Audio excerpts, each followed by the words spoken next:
Alléluia. Que Dieu te bénisse, toi qui es connecté à ce message. J'ai une courte révélation de Dieu pour toi ce soir. Et que cette révélation t'apporte l'énergie nécessaire, un boom de la part du Seigneur qui va faire redécoller ta vie spirituelle et ta marche avec Jésus. Alléluia. Je lisais la Bible dans le livre de Matthieu, chapitre 4, le verset 4. Et le Seigneur Jésus a ouvert mon intelligence et je veux partager cette révélation avec toi. Jésus dit ceci: l'homme ne vivra pas de pain seulement, mais de toute parole qui sort de la bouche de Dieu. Dans ce verset biblique, Jésus nous révèle une vérité capitale et importante et une erreur vraiment désastreuse que commettent beaucoup de personnes dans leur marche avec le Seigneur. Jésus va nous dire que nous prenons trop de temps à nous occuper du corps. C'est ce qu'il veut nous faire voir. Nous prenons trop de temps à nourrir la chair, à nourrir notre corps, qu'à nous occuper de deux autres parties, c'est-à-dire notre âme et notre esprit, qui eux ne mangent pas le pain, qui eux ne boivent pas de l'eau physique, mais qui eux s'alimentent, d'après Jésus, des paroles qui sortent de la bouche de Dieu. Et ces deux autres parties font partie de toi et sont capitales et essentielles pour ton existence et pour ta réalisation et tes succès dans ce monde. L'homme ne vit pas de pain seulement, mais de toute parole qui sort de la bouche de Dieu. Alléluia.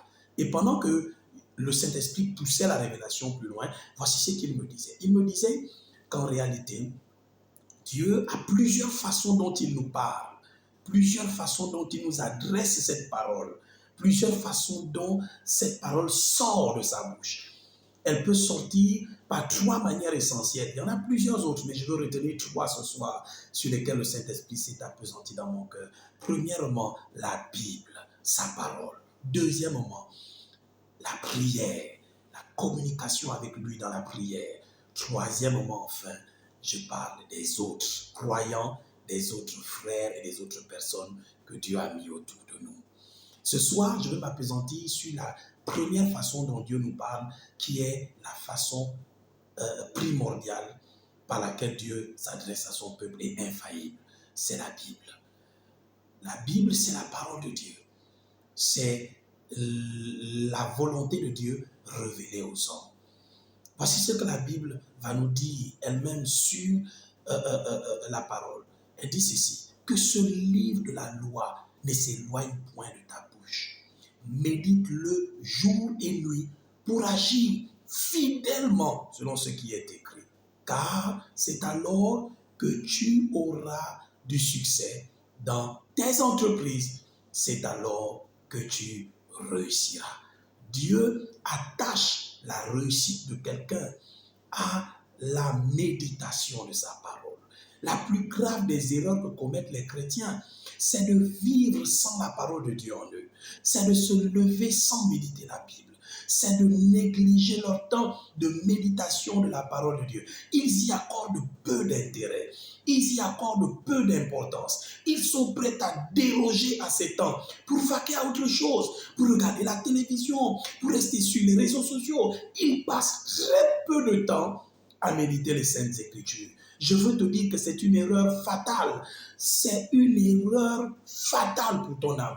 Parce que c'est une œuvre du diable qui veut t'empêcher d'avoir en toi les ressources nécessaires, la force nécessaire, la sagesse nécessaire, les capacités nécessaires pour affronter les événements, les situations, les journées, les personnes, les influences, les attaques qui se lèveront contre toi dans la journée. En négligeant la méditation de la parole de Dieu, tu te livres à un échec cuisant sans avoir même commencé à entreprendre. Je te dis qu'en négligeant la parole de Dieu, tu t'exposes à des erreurs bêtes, excuse-moi du terme, mais vraiment tu t'exposes à être celui qui va être manipulé par le diable sans que tu ne t'en rendes compte. Tu t'exposes à des choix et des décisions qui seront fatales pour ta vie et pour ton bonheur et ta réussite sur cette terre.